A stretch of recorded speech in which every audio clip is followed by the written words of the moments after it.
नमस्कार दोस्तों, अपने YouTube चैनल पर आप लोग का बहुत बहुत स्वागत करती हूँ। आज मैं एक दर्द भरा कन्यादान गीत लेकर आई हूँ। आप लोग सुनिए। चैनल पर नए होंगे तो चैनल को सब्सक्राइब कर लीजिएगा, वीडियो को शेयर करिएगा।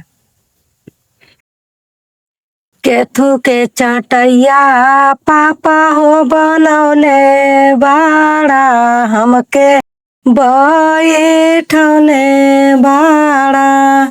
केथू के चटैया पापा हो बनौले बाड़ा, हमके बैठले बाड़ा।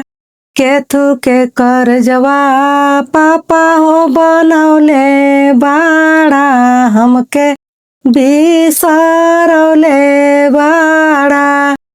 केथू के चटैया पापा हो बनौले बाड़ा, हमके बैठौले बाड़ा। केथू के करजवा पापा हो बनौले बाड़ा, हमके बिसरौले बाड़ा।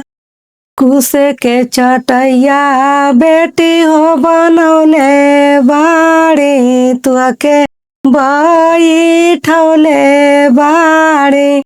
कुसे के चटैया बेटी हो बनौले बाड़ी, तुहके बैठौले बाड़ी। काठे क करजवा बेटी हो बनौले बाड़ी, तुहके बिसरौले बाड़ी। काठे के करजवा बेटी हो बनौले बाड़ी, तुहके बिसरौले बाड़ी। केथू के चटैया चाचा हो बनौले बाड़ा, हमके बैठौले बाड़ा।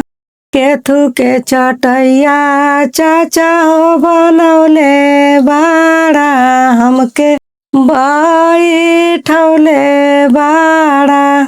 केथू के करजवा चाचा हो बनौले बाड़ा, हमके बिसरौले बाड़ा। केथू के करजवा चाचा हो बनौले बाड़ा, हमके बिसरौले बाड़ा। कुसे का चटैया बेटी हो बनौले बाड़ी, तुहके बैठौले बाड़ी। कुसे के चटैया बेटी हो बनौले बाड़ी, तुहके बैठौले बाड़ी। काठे क करजवा बेटी हो बनौले बाड़ी, तुहके बिसरौले बाड़ी। काठे क करजवा बेटी हो बनौले बाड़ी, तुहके बिसरौले बाड़ी। केथू के चटैया भैया हो बनौले बाड़ा, हमके बैठौले बाड़ा। केथू के चटैया भैया हो बनौले बाड़ा, हमके बैठौले बाड़ा।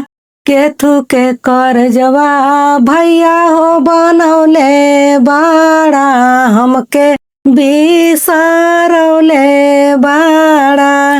केथू के करजवा भैया हो बनौले बाड़ा, हमके बिसरौले बाड़ा।